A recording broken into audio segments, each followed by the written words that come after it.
Welcome back to Foiling Week 2021 and the Gurit Forum. I am your host, Chris Museler, and still pre-recording from Jamestown, Rhode Island, but we've got Bruno Gentoli, who will be live in Lake Garda with the rest of our presentations, and I will be live then as well.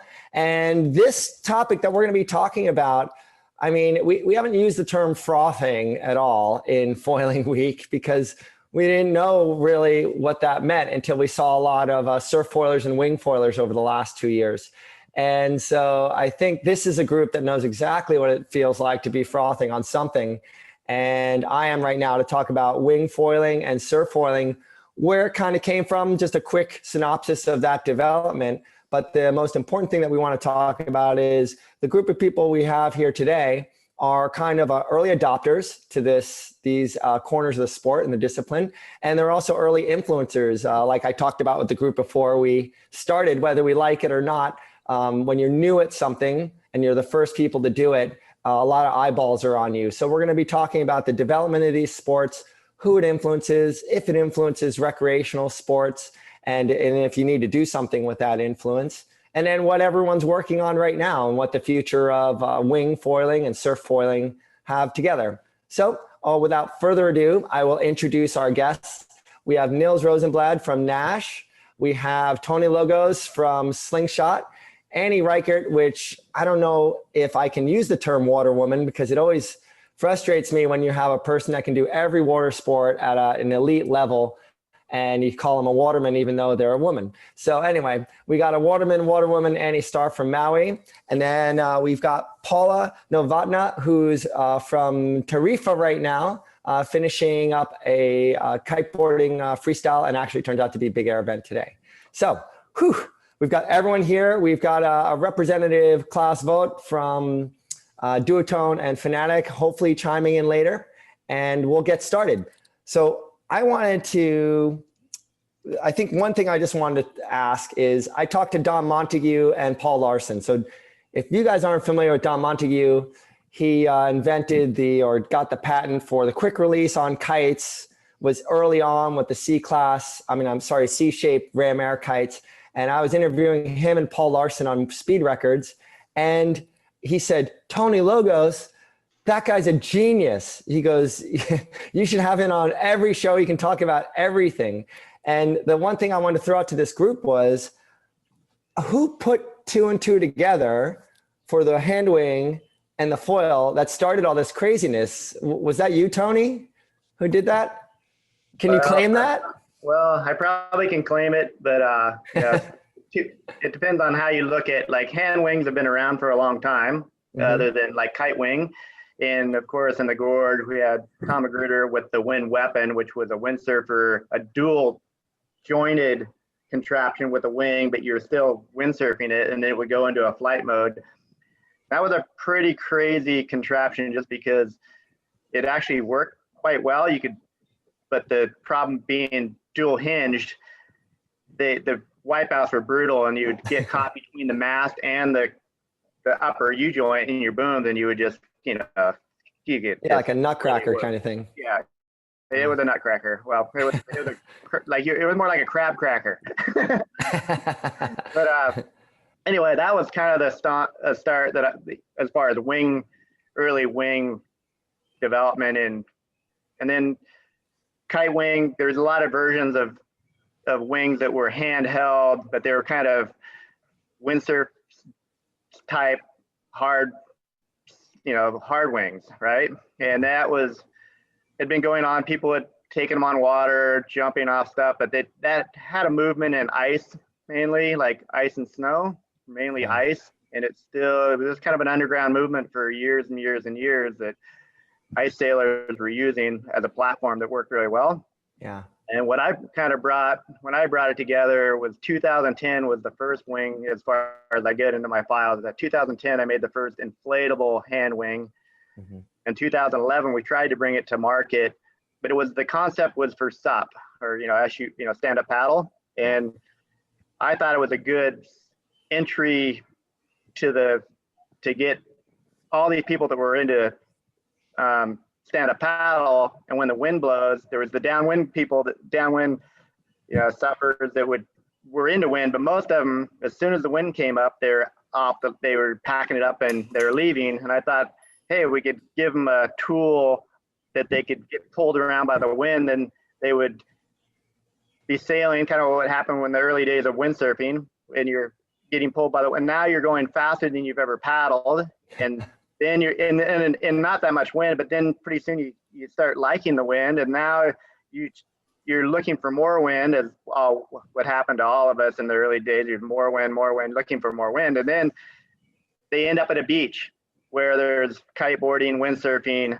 and that was I thought a great segment for them to become.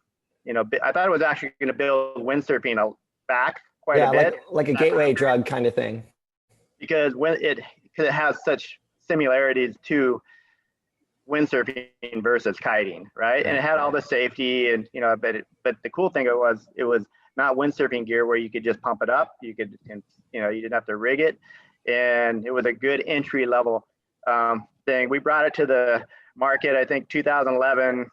Took it to the SUP dealers that were all non-winds, and they all pretty much just gave it the thumbs down. One, it was too expensive. Two, they don't like wind. They didn't like wind at all, and so that was kind of where it was left. And I was playing with it on like short surfboards, and I was basically windsurfing it. So I was riding over the years. I was seeing how far I could push it, and so I was riding like 5-10 fishes and stuff in the gorge and goofing around on it.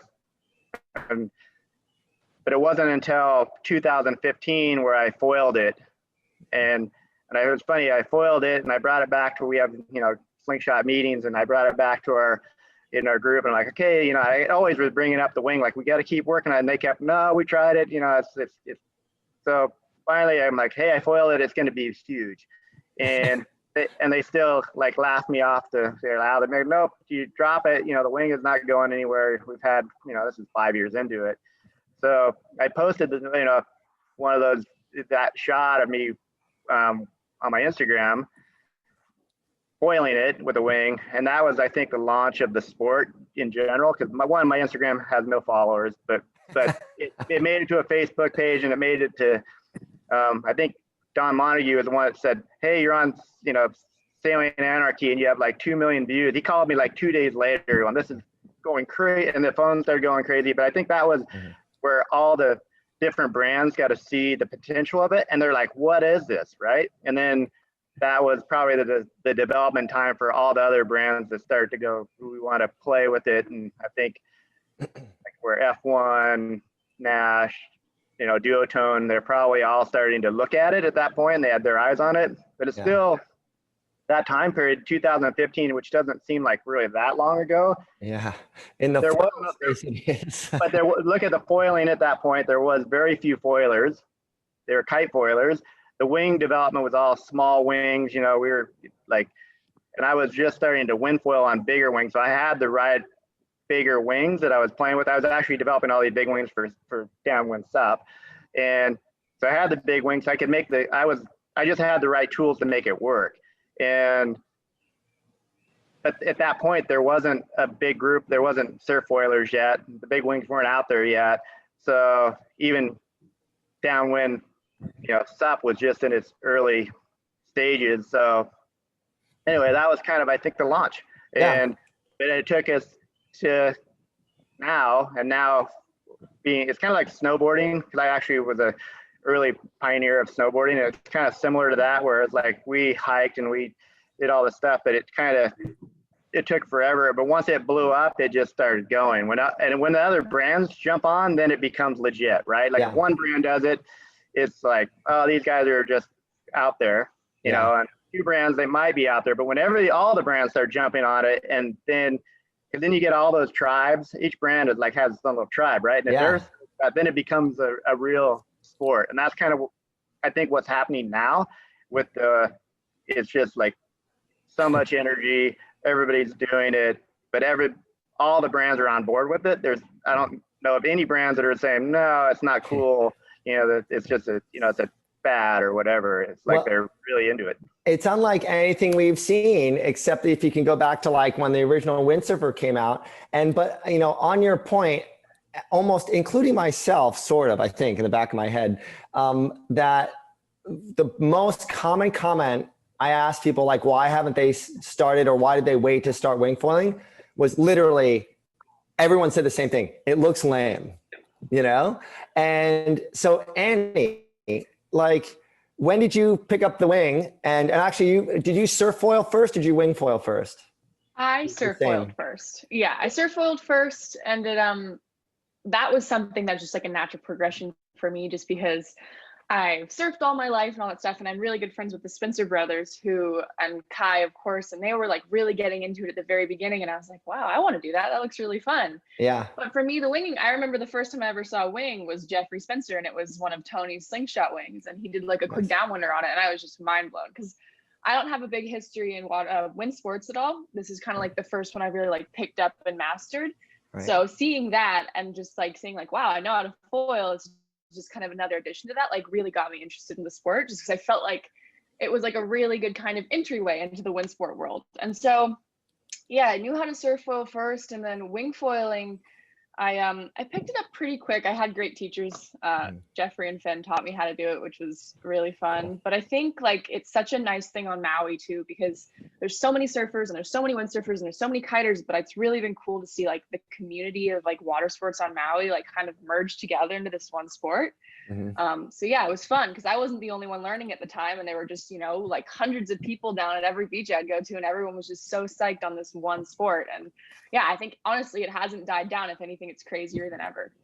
Nice. And how about you, Paula? I mean, you're a professional kiteboarder, but did you think winging was just kind of goofy, or did you, you know, when did you start winging? Because you're racing now for wing foiling, right? Yeah, so I started winging like when I first started. I was in the quarantine in Caribbean at Union Island at Jeremy, so I learned on like stand-up paddle foil, and I knew how to foil from kiteboarding, so it wasn't that hard. But then I just didn't do it because I was kiting and busy with kiteboarding. And then in like October last year, I really learned in Brazil, and that's when also I found more wind and it was easier for me to learn. And then I just like wanted to do it all the time because it was like I was like amazed. I stayed longer in Brazil because like the waves were perfect there, and I just like the wind was strong, and I fell in love with wing foiling, and that's when I started winging. It's like a half year now, and yeah, I've been doing it, and today I was competing when kiteboarding, and it was like super gusty and super strong. And like when I wing foil, I don't mind the gust as much when kiting. So today I was like, I wish I could wing. Yeah, and so talking about this development, everyone kind of has their own story on how they develop. But Nils, you know, on the ride, everyone rides here. I'll go back to particularly Annie and Paula in terms of online development, you know, like through Instagram and stuff. But Nils, for as far as product development is concerned, and learning how, you know, the gear at Nash is being used, and I'll have the same question for Tony. You guys can both answer this question.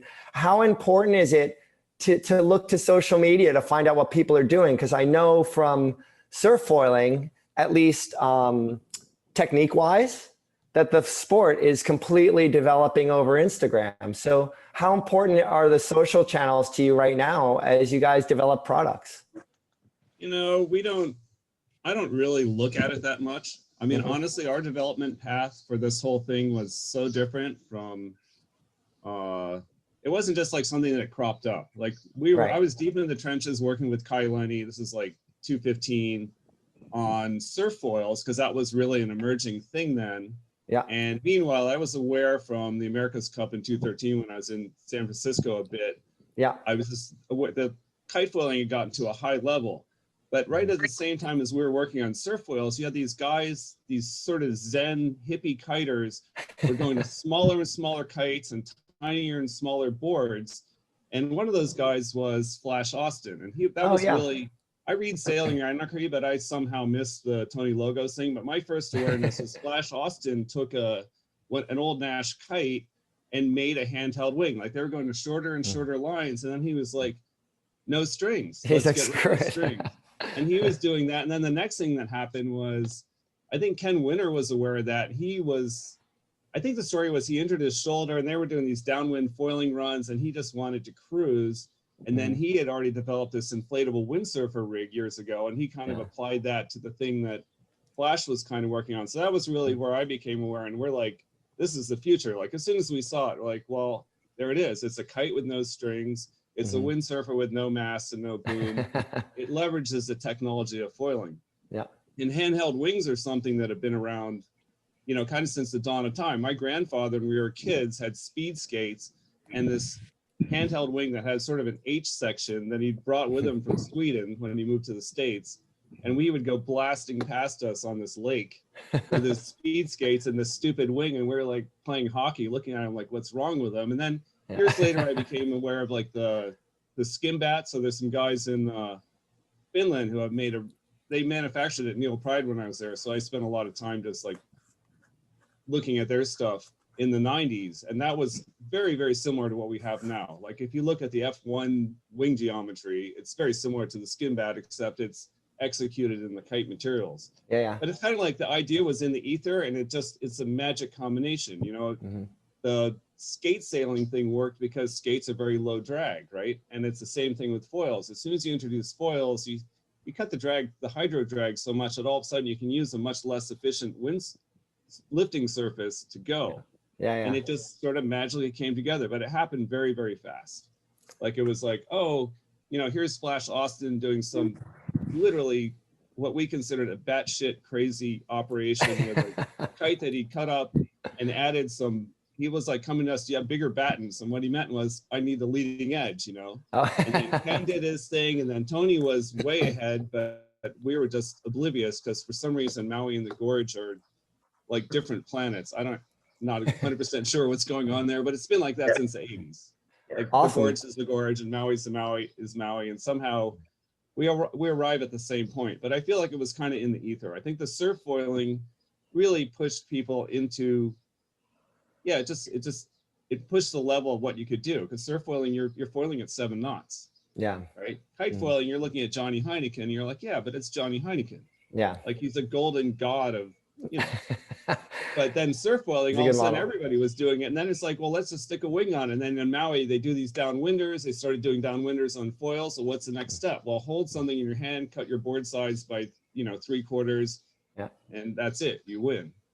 So it's just one of those things that, and you could really see that it's going to cover everything. Yeah. It's going to be big. Right. And it is. And that's the perfect timing for Klaas to come in. Klaas, how do you pronounce your last name? Oh, you have to touch your microphone or turn on your microphone. There you go. Yeah. Yeah. How do you pronounce your last name? Vogel. It's Klaas Vogel. Okay, Klaas Vogel. Sorry, I missed the first part of your conversation. I'm on a family vacation and I just went through my mails and I was like, oh no, that was today. That's okay. That means you're really relaxed. So we're glad. Yeah, I'm actually sitting at the lake house where I started my windsurfing. Oh, awesome. Yeah. No wind, some right? Wind here right next to me, some protos, some awesome. stuff to test. Perfect. Well, Klaas, what we're talking about now is the segment of the conversation we're talking about now is about just early development of the wing foiling and then surf foiling too, and how we've all been influenced by that. And what I was just talking to Nils about, and I'll talk to Tony about as well, on the product side of things, in developing product, I know all of us, and particularly in surf foiling, I'm very well aware of it, that there's a lot of development in technique through the social channels, particularly through Instagram. People watching someone do something in Maui one day, trying it in France the next day, and someone in South Africa putting an extra little twist on it. So Annie can learn something from someone halfway across the world that the seed started from something she did 2 days ago. When you guys are developing product, obviously everyone's busy. Slingshot is busy, Nash is busy, Fanatic and Duotone are busy, Ride Engine is busy. So what are you guys looking to right now to develop products for surf and, and wing foiling in your case? Are you looking to people? Are you looking to Instagram? Who are your customers? Of course, we look at everything. I mean, as you mentioned, it's a sport that's completely evolving in the times where everybody sees everything the next day. So of course we're looking at everything what everybody else is doing. Yeah, but first of all, of course, we look at our own previous steps that we've done and then take the next steps. I mean, Ken is driving a lot of the stuff for the wings. He's really behind all the development from the very first moment, and actually from a little bit before wing foiling started to hit the mainstream and hit all the channels. He was really on it. I saw him at a dealer meeting at some point, I think in Tarifa in 2017 to 18 maybe. And we were all kind of laughing at him on his wings that he was trying with Jaime, with our Spanish rep. And at some point I was on Maui testing some windsurf foiling equipment, and I saw him coming down from one of his downwinders. That was also way before the wings hit the market. And I was not really interested. And then I saw him passing the reef, and I saw him coming towards me and then shooting upwind at full speed. And that was the moment where I thought, okay, he's really onto something there. Mm-hmm. And yeah, now in the development, we are just doing so many rounds of wings. It's ridiculous. He's coming with new ideas all the time, and then he sends some stuff over to us, to Europe. We tested on the lakes. He's testing it on Maui with his crew. And then we do some going through the whole alphabet on certain sizes of wings until we're finally ready for something that can hit the market next. But of course, we're also checking what the other guys are doing. It's quite interesting because there's so many different approaches. There's really different wings on the market at the moment, from our wings that have the boom to wings slingshot dart, for example, that looks completely different to some of the others. So I think there's still big steps being made, and it's quite interesting to see all the different corners of development at the moment. Now, just not only go ahead. Wings, also in boards and foils, of course. Yeah, and just to give us all some perspective, we can't spend a lot of time on this, but between Tony, Klaas, and Nils, can we get a handle on like how big, at least we can talk about wing foiling right now. How big is that sport right now? Can you give us some numbers? I mean, I know you know your sales numbers, and we know, I guess Annie and Paula can tell us their Instagram followers. Is it just as easy to just add all those numbers up and to say how big wing foiling is? Can someone give me some perspective on, is it bigger than kite surfing right now and windsurfing, or no? Yeah. Not yet? Not quite. Not quite? Yeah. How about you, Nils? Do you have any intel from Nash? I think it's going to push past kiting this year. This year? Yeah. And I think if you really unpack it, I think windsurfing really exploded in like the late 70s and had about a 20-year run. Mm-hmm. And kiting kind of came in and leveraged that and went for 20 years. And I think the next 20 years, we're looking at it just this kind of paradigm. Wow. You know, small stuff, less strings, more it's all about efficiencies. And humanity is about efficiencies at this point. You know, it's about efficient use of energy, and this is efficient use of wind and water. And it's just, it's good. It's great. So I'd love to see it. Yeah. So why don't we go along that line in terms of the exposure? I know from talking to little windsurfing shops out on Cape Cod with Philip Mann, that the range of people that are coming into a shop aren't the people that came from windsurfing and came from kite surfing into these things.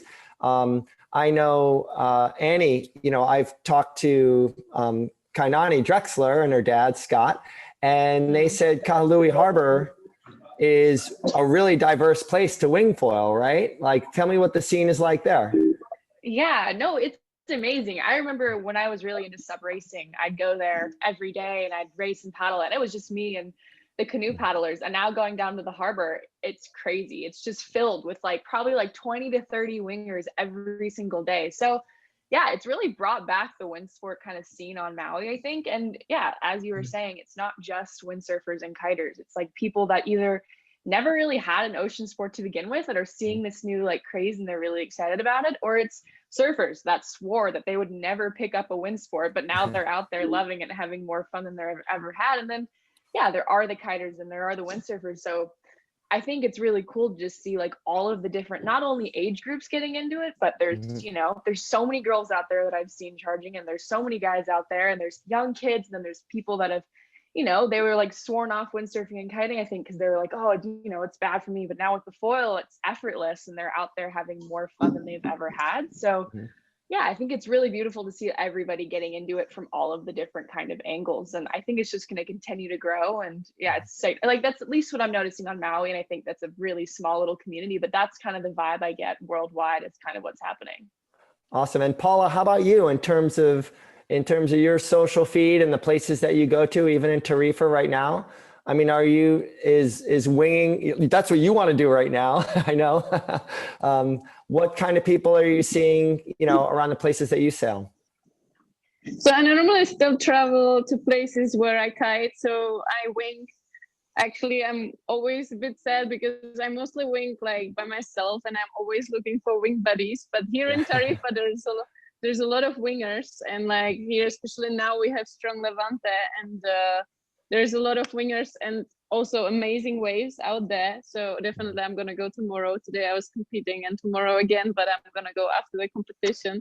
But I always like to see more and more wingers, and I think like as I'm quite well known in kiteboarding, I use that to kind of share this passion what I have for wing foiling, because I really like to do it. And I think like people should try it more and more, because it happened to me that I started to like it. And yeah, I just try to share what I feel it's good now. Cool. Well, I'm going to move this then when we're talking about the growth of these sports, and I'm going to move this into, I don't know how, like a responsible conversation. Like, you know, when your parents are like, you need to be a responsible individual. So if so many people are exposed to this and people are coming in from outside the normal pathways where you've been kind of trained or through the School of Hard Knocks trained and respect the ocean and respect other people on the water and stuff like that. Is there a concern, you know, and this is kind of directed a little bit at the manufacturers, but also the riders, you know, like Paula and Annie, who have a lot of exposure too. Is there some kind of responsibility to present wing foiling in this case in a more, like have a message attached to it to say, hey, this isn't as dangerous as kiting, but there are certain, you know, social mores that we follow, and be careful of X, Y, and Z, as opposed to just carrying on with our professional lives. You know, is there a responsibility with all the exposure that this sport is getting to have a message attached to it for safety and responsibility on the water? And you know, also that idea that you have to be respectful of other riders, that kind of stuff. Does anyone want to take that one first? Do you have okay, Tony? Yeah, it's a good question, but it's also kind of gets pretty heavy as far as trying to tell people what to do and what not to do, right? But right. especially when you're, you know, crossing all these genres, right? And now, and the biggest issue I think is which is great, the benefits of winging is bringing people into the sports, into wind sports that have no idea of right away. They're not sailors. They're not, you know, there's a whole group. There's the kiters that already knew all these basic rules and right away, and they figured it out. There's the windsurfers that also had all of that that skill set built into their, you know, right away and how it works. And then now you have this new group. And with wings, it's actually really complicated because the angles are so crazy, right? They're going to go upwind and they're going to go straight downwind and go straight through lineups and stuff. So, and it's unique. You know, if you look at the gorge right now, it's kind of chaos in a lot of spots because wingers are going, you know, completely different directions than windsurfers. Windsurfers, you know, are going back and forth or up and down. They kind of stay in their spot. Wingers are running right through that. And then kiters are kind of on full range, you know, especially foil kiters, they're on the same kind of paths, right? Just even more extreme. Right. And So when you put them all together, then it becomes, there's some issues for sure as far as, and the adoption rate right now of early these new riders and wingers, they're learning really quick, but they don't have that skill set yet. And they're also not in complete control, right? They're having fun, they're up and riding, and they're having a blast, but they're just trying to figure it out, right? So, and there's a lot of them. So it's an issue now. I think social media groups and stuff will weed that out over time. They'll start to figure it out, but we're in this new part of the sport where there's so many new people doing it that they're just and they're so stoked when you say froth, they're just frothing to get out there, but they until hopefully we don't have too many collisions, and but that's probably what it's going to take in the end, is they're going to have a few collisions and people will say, hey, we got to start watching out for this, or close calls, because I see close calls all the time, but now it's just it'll lead to progression, right? In the end, it's like the surf lineup, that you paddle here, and if you're in the pecking order of your ability, and the same thing's going to happen with winging, and you're going to go, I'm going to go here for my launch site, but if it's really crowded, maybe I go here because I'm not, it's just too crowded. When it gets really crowded, you need to find other spots. And the best part about winging is those spots are more available than kiting or windsurfing because of how you can get on and off the water. And Bruno, you had something to add. Yes, it reminds me to when kiters came into the playground on the water. Like I don't know, I guess you too, but feeling these tea bags around our windsurfers. I was feeling like that. Like you didn't want these guys to be around because they look really out of control and swimming back and doing this walk of shames, and we would all make fun of them until we became kiters. So it's actually I wanted to touch, we were discussing with Paula the other day, and she was saying that some of her friends, they kind of make fun of the wingers. And I think that all these guys will eventually, she can, you can bring it in your example, Paula. No, I'm just like in the kiteboarding world tour now, and like they're making fun of me all the time. But there's few riders here that also are into winging, so we go wing together. But then there is a lot of like others that are just like making fun of us. So yeah. Well, they will become wingers. Yeah, they will. I know they will. Eventually, they will become wingers, but like let them joke. And then I'm always motivating everyone to go winging, even on my gear here. Like there's a lot of duathlon riders here, so I'm just like, just go. But yeah. Cool. Awesome. Well, let's. I want to move the discussion into things that we may not be seeing yet. So as a rider, Annie, we've, like we said, whether you like it or not, we've seen a lot of your riding because you've been doing really big airs and really great, kind of pushing the boundaries. When you got into wing foiling, just how long ago was that? Like 2.5 years ago or 2 years ago? Yeah, I was actually trying to think of exactly how long. I think it was a little bit under 2 years. Right. But yeah, it started evolution-wise. Like I started on like my SUP downwind foil board that I usually just do downwinders on a Maui, and yeah, I was on that for a while. I tried to jump on that. I got about like 1 foot out of the water. Maybe the foil didn't even leave the water. And then I finally evolved to the prone board and put foot straps on, and all of that stuff kind of started to happen. But yeah, I know it's fun here. I think it's really nice to have a group of people that I'm with that I can wing foil with. So it's like, I'm not just out there jumping by myself. When I see someone like Kai or Ridge or Jeffrey or Finn do something, like when Jeffrey first came out with the backflip video, I saw that, and the next day I was like, Jeffrey, you have to teach me how to do this. So I showed up at his house with a helmet, like ready to go. And so yeah, I think it's kind of the beauty of it. And there's definitely a big presence here on Maui. There's kind of a group of us that all go out there and kind of work on specific tricks and just kind of trying to push the sport in general. So it's been pretty exciting to kind of see how much it's evolved. Well, that's the question. So I'm going to ask the gear question of the manufacturers, the three gentlemen that are here. But for you and Paula, what aren't we seeing yet on Facebook and Instagram and stuff like that? What are you working on that we haven't seen yet? Like, what's the new move in Lots of face plants. Lots of accidental or on purpose?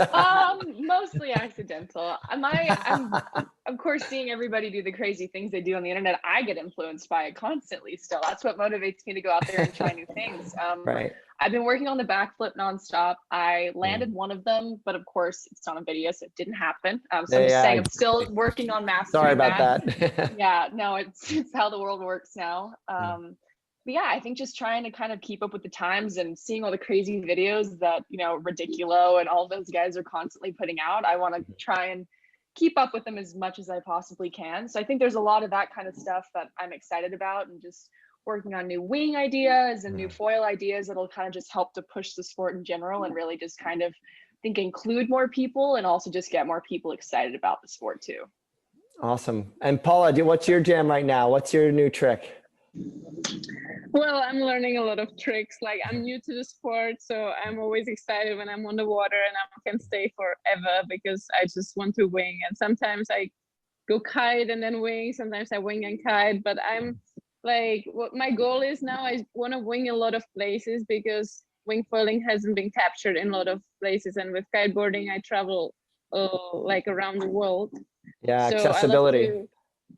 Yeah, and I love to ride waves as well. I want to improve in the waves because that's what I love the most about wing foiling. And yeah, I want to also do the world tour in wing foiling. So I've been trying to learn some tricks, and I also want to do backflip one day. That's my like dream. So Cool. I just got a new small board, so I want to flip, but it's coming. I just need more wind.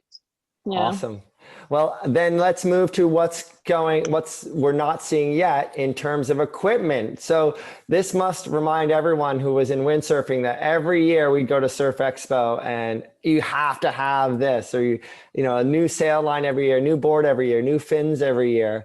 What I'm curious about is the top end and usability side of things, you know, for wing foiling and surf foiling, because the foils kind of are interchangeable in a lot of ways.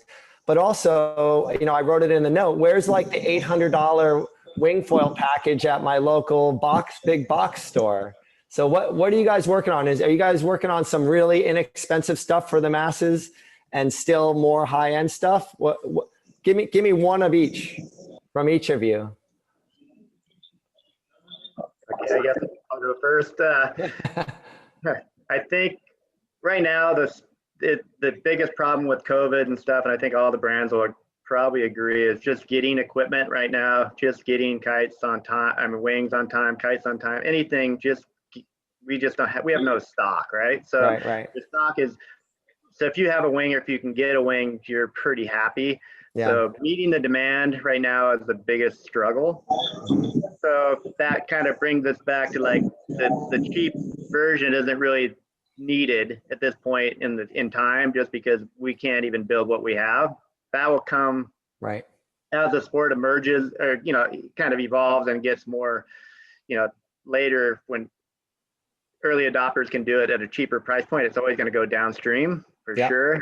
That'll happen, I think, when things in production open up and we can open up those resources. I'm sure everybody wants to try to have a cheaper kids or early adoption rate for people getting into the sport that would be cost effective.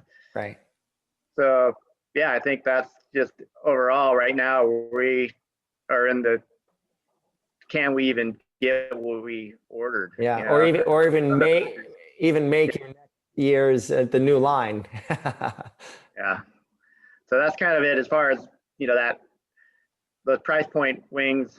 We are coming out with a wing called the Blaster. It is a price point wing. It's not going to be that cheap compared to, you know, it's not going to be an $800 package, but you know, it is in the works, and I'm sure over time things will probably get cheaper. So, and of course, then the high end might go higher, right? Depending on materials and what. It's just you get what you pay for, basically. Yeah. And how about at Nash? What are you guys working on that you can talk to us about? We're basically working on everything. I mean, we always look at price points, and honestly, I know that right now the material supplies and everything else are a nightmare, which is kind of a positive for me as a designer because it's forcing us to look at other technologies. Oh, cool. But You know, I mean, I just spent 3 years in an America's Cup campaign, so I'm kind of like, well, it's less than $1 million, so it's dirt cheap. Exactly. The reality of it is that, you know, high-tech sports are gonna, they have value, and value comes with a cost. I mean, there's not a, you know, no one, bicycles, you look at any of this thing, people are willing to spend the money if you provide something that's worth the money. Right. And what we really try to focus on at Nash is just delivering something that's really doing what it's supposed to do. Like, we're pushing the performance in every level. Right. And, you know, I think the wings, there's going to be so many technological involved evolutions and advances, because we're just, at this point, everybody's just kind of throwing darts, but there's some fundamental issues that we're going to have to jump into. And in the end, the sport is going to decide for us where that dart is going to land, you know, like how fast are we going to go? Like, the biggest issue with speed right now is we have a really draggy lifty surface because we're using inflatable technology. I mean, it's a jumpy castle that makes you go. And the question is, at what point do we say, hey man, we want to go 35 knots, not 24 knots. So let's put some carbon in it. And, you know, where's that, finding that balance? And I think we got it wrong in windsurfing. We allowed a huge grassroots sport that had millions of participants to focus in on this little narrow point at the top of the performance pyramid. You know, I mean, rigging a windsurfer sail, the greatest thing for winging for me is I do not have to downhaul my wife's sails. Yeah. It's incredible. We can literally pump up our own wing. And, you know, it sounds like a joke, but the reality is that was kind of the end of windsurfing. Oh, 300 pounds, you know? Yeah, I'd burn through flip-flops every time. We're trying to find that magic spot. And I think the market is going to actually lead it. And we're not going to be reactive to it. We're always going to be proactively pushing, but we're going to find out where it really wants to end up. And I think it's going to end up, it's going to be in the middle. There's going to be racing. There's going to be the sort of free winging, and they're going to kind of diverge a little bit, just like they do in every other sport. Yeah. And, you know, the free winging is where you'd have a price point thing, but it's never going to be super cheap. I mean, making if there's a mast, if we continue with the little airplane on a stick paradigm for foil design, if there's a mast, that's a technological thing. You know, it's like a bike frame. You can only go so far, and that's it, in terms of making it less expensive. Yeah, perfect. And Klaus, we're a little tight on time, but instead of talking about, you know, and that was a perfect explanation, Nils, in terms of how products even develop in the first place and what you're looking at. Klaus, maybe let's go back to the idea of influence before we kind of wrap this all up. And what kind of image are you guys trying to promote? Because you do have control over how people do the sport just by the pictures that you present, you know, just like all the manufacturers. So what kind of vibe are you presenting with Fanatic and Duotone? What are you trying to promote? Well, ultimately, it's a sport that you can do pretty much in any conditions and have tons of fun. And at the moment, the market, I think, it's about 80% is people that are just getting into it, that are frothing about winging. And that's something we really want to push in the products, that it's products that are easy to use, that are fun, that get the people flying quick and early and easy and safe. That's, for example, one thing when you talked about responsibility, we are believing that it's kind of a safety must-have feature to have a window in the wing, to have visibility, because we've talked about these crowded spots and people shooting upwind and downwind and so on. So we want to promote it as a fun sport that's easy and accessible, and at the same time can be really radical too. So we have a diversity of images. It's a great sport for ladies as well. There's a lot of girls that we push, and imagery that we are pushing out, having tons of fun. I have kids in my bay of 10 years doing 360s. There's plenty of girls. A lot of the wives of my friends are doing it. It's kind of a whole family thing, and I think it's the whole package that makes wingfoiling so, yeah, going through the roof so much. And we're just going along that. I think it's all about the fun that you have doing it. Awesome. And so now we're gonna start to wrap this up. This group, we can like define the whole industry if we wanted to going forward. If they said like all of us get together, all you guys get together. You guys can like run an entire industry, the 4 of you, 5 of you. So thank you for participating. It's awesome. So all I want to ask is go around the room and what are your goals for the next year? I know we're going to see it. And with Paula and Annie, we're going to literally see you. But give us a heads up. What do you want to achieve in this next year?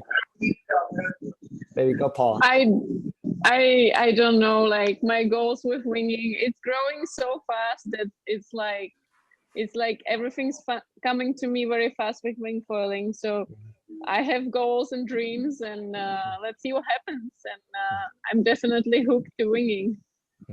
Cool. And how about you, Annie? Yeah, I think a little bit of everything. I think I have like personal goals for things I'd love to land and backflips I'd love to figure out. And I'd love to figure out front loops and all of the things that you see.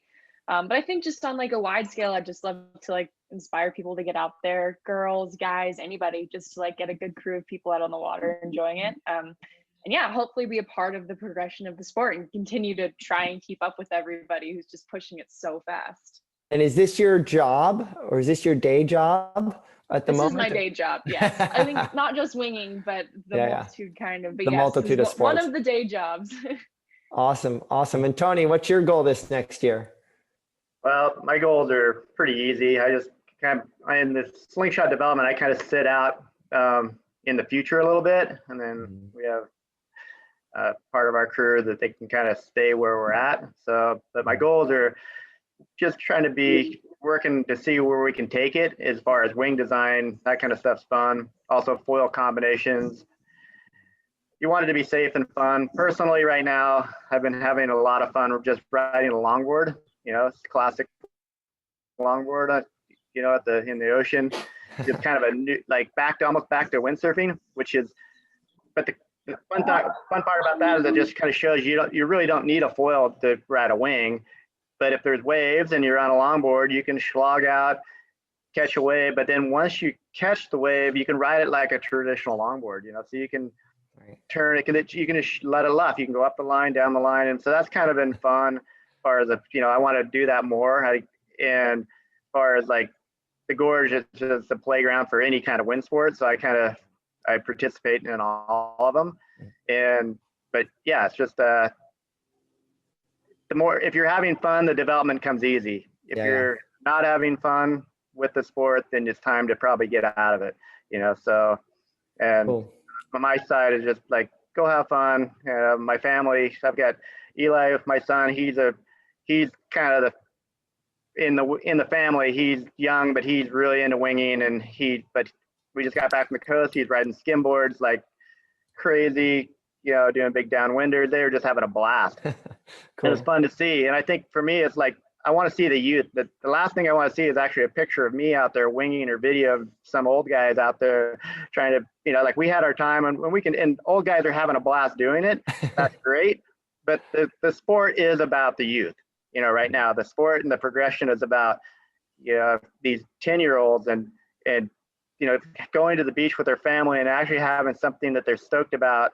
And their family can participate, but that's the next generation that's going to push it. And right now they have such a big platform to build from. You have to congratulate all the freestyle windsurfers, right? Like they kind of paved the way of hard licks, and they didn't really get too much out of it. And the windsurf community is like freestyle, they're a small group. They take heavy licks, to do it. And they took the level to a whole completely new level. And now they're like the top wingers, right? As far as and then you have the Spencers and Kai and all these guys, they're helping launch the sport and social media. Yeah. So, but the youth is going to pick up on that all their knowledge, so you have balls out there, doing great stuff on wings. Yeah. But when my son sees it at 13, it's just like, oh, that's what you do, right? And social media is tying all the tribes together, which is great. So I think the progression of the sport in the next few years it's gonna be crazy how fast it progresses because of that. Right. I don't know if you remember Continent 7 was still the windsurf site. That was the what brought the freestylers, the tribe together. Because when I was windsurfing, to stay on task, you needed 2 tricks a year, and you went to the Aloha Classic, and whoever did a new trick or a new variant, then you would learn it or another one, and that was all you had to learn for years, and that's how to be a really good. Now it's just crazy because they're all tied together. Social media is tying everybody together. So when they see Annie out there doing something, girls do it. It's just, the Spencers, they do something, and they see somebody else do it. Tutuan does something cool. They see that, and so it just shows what's possible really fast, and it's on real time. It's on like a crazy real time schedule. They see it one day, they're working on it the next day, and it's pretty amazing. And so, Nils, it can't just be all design goals for the next year. Are you're done with the America's Cup campaign? You're working for Nash. What's your goal for the next year for yourself? My short-term goal is to catch up to my wife, who's become just an epic winger. Awesome. She's just such a national athlete, and it's super irritating. And, I was kind of out of the water because I wasn't even traveling. I was just working too much. But yeah. So my personal goals are just to keep pushing the winging and get better at it. I love it. It's amazing. It's like a new paradigm. I'm off to Lake Garden shortly, and I'm hopefully going to get a ride on the 69Fs or whatever. But yeah, it's just like winging I feel like it's the future. I think it's the next 20 years. We had our 20 years of windsurfing, we had our 20 years of kiting, and this is the next thing. And I'm just really stoked to be a part of it, and working for a company that wants to push and working on the technology. And then it'll be interesting to see where the paradigm where it all lands. Yeah, agreed. And then Klaus, you were last in, last out. What do you got for this next year? Well, yeah, personally, I would like to try to include some of my windsurfing jumps and rotations into my winging. I had a little bit too much office time lately, so I'm hoping to get more water time and progress with all the latest tricks. I'm following everything, and I'm trying to match them. And on the family side, I have a little 6-year-old who just started winging. I just put his little proto 1 meter wing here. Oh my gosh. That's something that Ken designed on Maui, just to see if that's something for schools or learning to fly the wing on the beach. And when I pulled my little boy behind the boat and he started flying, I called Ken the other day and I said, Ken, I need that 1 meter. Send it over. So he had his first session on it. It needs quite a lot of wind. But the next size up I have is a 2.5, and that's still pretty big for him. That's a big jump. But I'm pretty sure end of the year I'll post a video of him flying around. Yeah, well, we'd like to see it. Yeah. And then on the business side, I'm hoping that we get a lot of happy customers, of course. And a big part of that is that we actually get gear to them. Yep. I think we have some amazing stuff in the pipeline. And now the big task will be to get a lot of customers in contact with the gear. So that's the challenging part. Awesome. Well, we're out of time. Nils has to go to Lake Garda to see Bruno. So Nils, Tony, Annie, Paula, Klaus, thank you. And Bruno, thank you so much for joining Foiling Week 2021. Yes. My wish for the next year is to get everyone at Foiling Week in Lake Garda next year. So between now and then, we're going to use everyone's products. We're going to watch you all on Instagram. Any competitions, Annie and Paula, that you guys are doing, good luck. We're cheering for you. And thanks again for joining us. Yeah, and we'll see you on the next session. Ciao, everyone. Thank you. Bye. Thank you.